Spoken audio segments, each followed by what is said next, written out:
Sesaat lagi Anda akan menyaksikan Dua Sisi dipersembahkan oleh Wadimor, tentu sarung kita.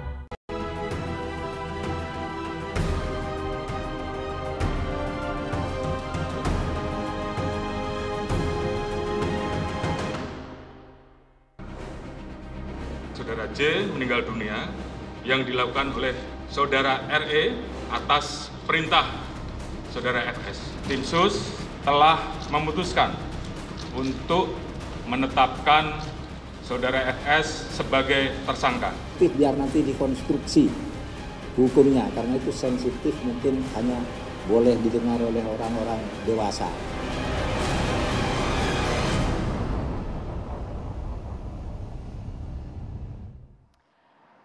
Selamat malam pemirsa, Anda menyaksikan Dua Sisi. Pemirsa, perjalanan panjang kasus penembakan atau dugaan pembunuhan berencana terhadap Brigadir Yosua masih terus bergulir.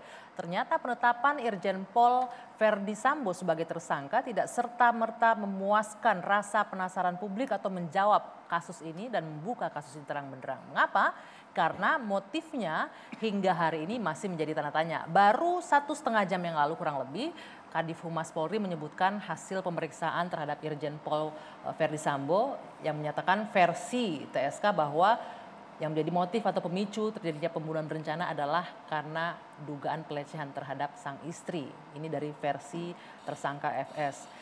Padahal sebelumnya hingga siang tadi pihak kepolisian menyebutkan belum akan membuka motif ini ke publik nanti di persidangan. Namun ternyata beberapa waktu yang lalu sudah dibuka motif dari versi tersangka. Bagaimanakah sesungguhnya yang terjadi? Apakah ada benar dugaan motif lain? Seperti apa? Lebih jelasnya kami akan diskusikan malam hari ini di Dua Sisi. Bersama saya Dwi Anggia.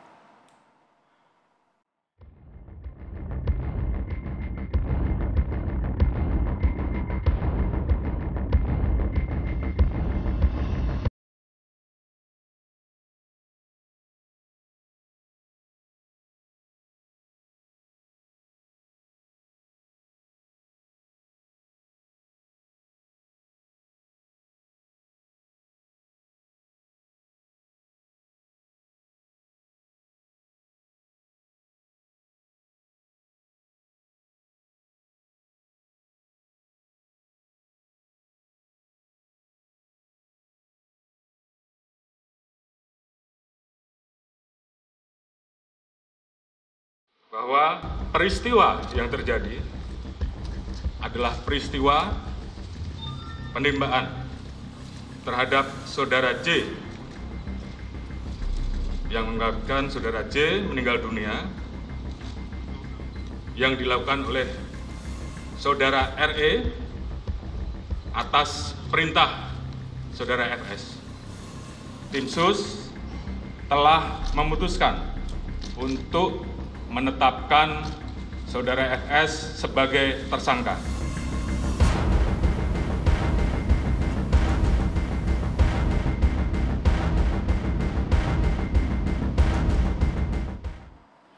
Untuk mendiskusikan topik ini sudah bergabung bersama saya sejumlah narasumber di studio. Sudah ada beberapa narasumber, diantaranya ada Irjen Pol Purnawirawan Arianto Sutadi, penasihat ahli Kapolri. Selamat malam Pak Ari. Selamat malam Mbak Anggi. Ya. Selamat malam para pemirsa sekalian. Ya, kemudian juga ada Mas Deo Lipa Yumara, pengacara dari Baradae. Selamat malam Mas Deo, boleh digunakan nanti mikrofonnya ya.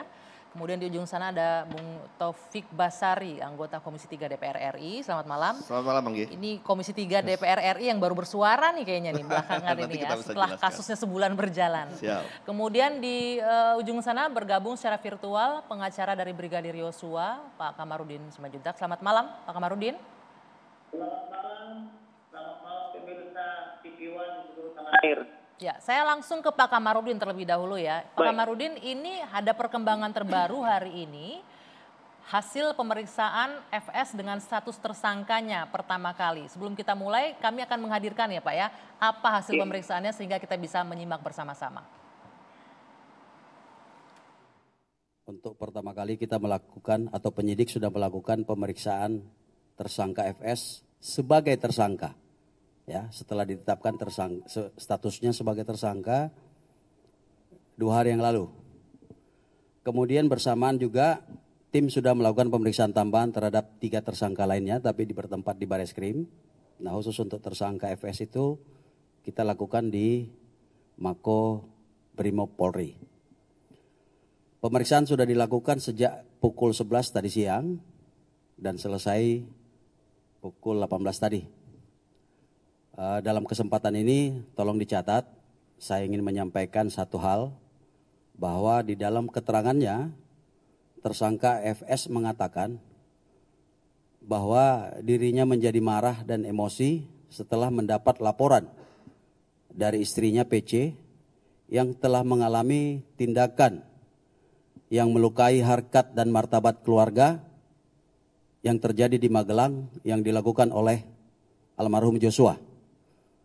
Oleh karena itu, kemudian tersangka FS memanggil tersangka RR dan tersangka RE untuk melakukan pembunuhan, untuk merencanakan pembunuhan terhadap almarhum Joshua.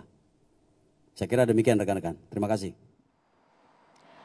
Ya, dari pernyataan tadi jelas bahwa dari awal ini skenario sempat berubah. Namun satu yang tidak berubah kalau kita ikuti bersama bahwa alasan ada dugaan pelecehan seksual di sana. Pak Kamarudin, bagaimana tanggapan kuasa hukum pihak keluarga Brigadir Joshua dengan motif yang disampaikan oleh tersangka FS ini? Pertama, kalau kita bicara tindak pidana adalah bicara tentang kapan waktunya dugaan pelecehan itu dan di mana lokus deliktinya. Jadi bicara tentang tempus delikti dan lokus delikti, kemudian mengenai bagaimana cara perbuatan itu dilakukan.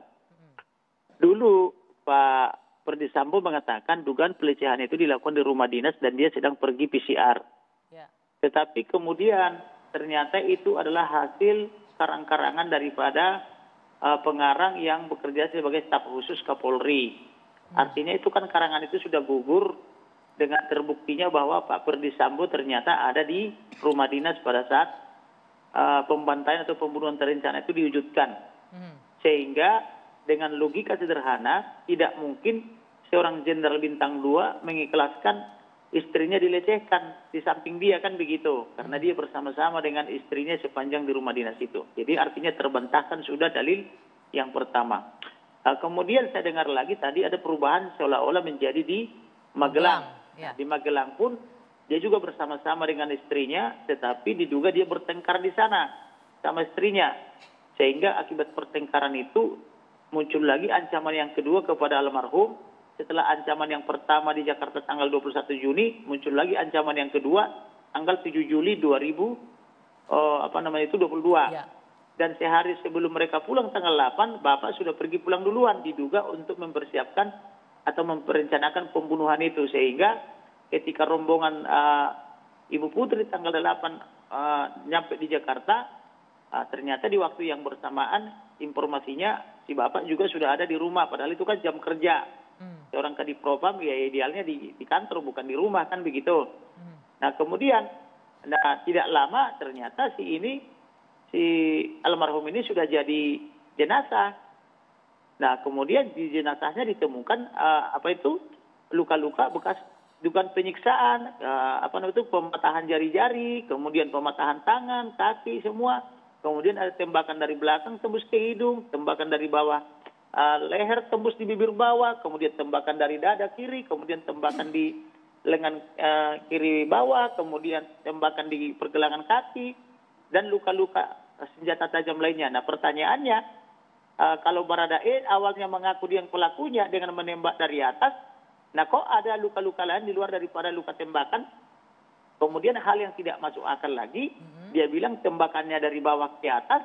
Padahal kalau dipikir-pikir, kalau tembakan dari bawah ke atas, maka yang duluan mati adalah Baradae. Tetapi kok katanya 7 kali tembakan dari bawah ke atas nggak kena, sedangkan tembakan dari atas ke bawah katanya justru kena muter balik pelurunya jadi ke kepala, kan itu. Sedangkan Polri setahu saya belum punya peluru Yuten, kan gitu. Oke, Pak Kamarudin, keterangan ini kan kemudian sudah dibantah ya dengan BAP yang terbaru dari Baradae, artinya itu sudah terbantahkan. Namun sudah terbantahkan. Ya. Dan tukang tukang ceritanya yang pengarangnya itu sudah mengundurkan diri. Artinya kan dengan terbuktinya itu pengarangnya mengundurkan diri berarti sudah gugur semua tuduhan mereka kan begitu. Nah, harus bikin pengarang baru kan begitu. versi cerita skenario yang pertama sudah gugur, let's say kita sebut Ya. seperti itu. Tapi kemudian ini tetap ada motif dugaan pelecehannya tetap hidup nih di kasus di versi yang kedua ini. Ya, Anda menerima? Jadi begini, orang Batak itu ada filsafat hidupnya namanya Sahali Margabus, Matuatano dan percaya sekali berbohong selamanya tidak bisa dipercaya. Ini namanya pembohong pasti mencari kebohongan lain untuk menutupi kebohongan yang baru. Maka saya minta dia masuk kamar, mengunci diri, berenung dia, baca firman Tuhan supaya dia sadar dan bertobat. Kalau dia terus dia cuma berbohong-berbohong, ya apa yang mau dipegang dari pembohong? Ya bohong terus kan gitu.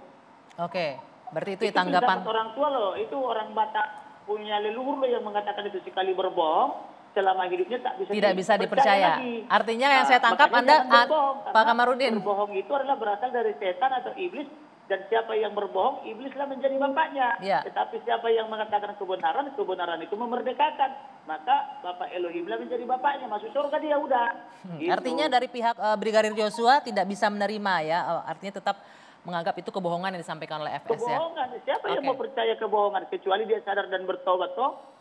Kalau dia nanti sudah sadar dan bertobat, apalagi sudah dibaptis untuk yang kedua kalinya, baru kita percaya dia. Oke, baik, Sudah ada sebentar. pemulihan, kan Pak begitu. Kamarudin, saya ingin minta tanggapan Mas Deo. Mas Deo Lipa, ini klien Anda ada di pusaran kasus ini ya? Langsung bicara aja. Ya, klien Anda ada di pusaran kasus ini. Tadi tersangka FS sudah menyebutkan bahwa tetap nih ada indikasi dugaan pelecehan. Ya. Anda sudah sempat komunikasi nggak setelah hari ini? Tadi sore kan saya sudah di kabar petang ya. Saya sudah sampaikan, saya ini paling jauh menyampaikan hanya kisi-kisi. Oke. Makanya saya sampaikan tadi ketika ditanya di kabar petang, apa bang kisi-kisi? Saya ceritakan kronologisnya. Pusat kejadian yang membuat Pak Sambo itu marah adalah ketika di Magelang. Oke. Di Magelang itu Ricky dan Richard Eliezer ya, itu diperintahkan untuk nganter makanan anaknya Sambo ke sekolah Taruna Nusantara. Sekitar jam 5-6 sore mereka di sana, sekitar jam 6 antara itu diteleponlah oleh Ibu Putri. Ibu Putri bilang ke Richard, yang terima Richard, itu Ricky di mana? Tolong kemari, sembari nangis-nangis. Nangis-nangis. Tapi Putri yang nelpon. Nah, Richard kemudian ngasih handphone ini ke Ricky. Nah, oleh Ricky diterima, Ricky buru-buru sama si Richard pulang. Nah, sampai di rumah, Ricky dan Richard naik ke atas. Tapi ada yang namanya Kuat. Ini kemudian udah Richard jangan ikut campur. Kuat ini supir pribadinya. Supir orang pribadinya Sambo lah, bukan supir, bukan apa ya, karena pengawal pribadinya kan. Oke, tapi Yosua ada di bawah, ya kan. Nah, nggak tahu bagaimana, ya karena si Richard ini juga kamu ikut campur terlalu jauh, ya dia turun aja. Dia nggak ngerti apa yang terjadi. Makanya sudut pandangnya saya sebagai kuasa hukumnya Richard, saya harus mengikuti ceritanya Richard. Jadi akhirnya Richard turun.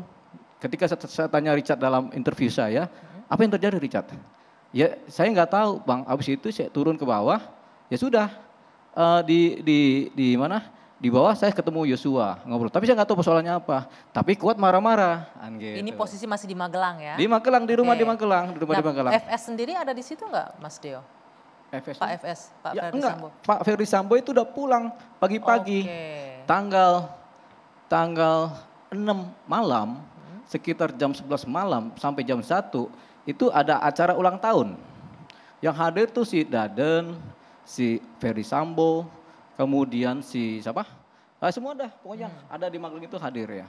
Nah, tapi sampai jam 1 selamat wedding apa? Wedding anniversary. Wedding anniversary. Ulang tahun pernikahan. Ulang tahun berapa?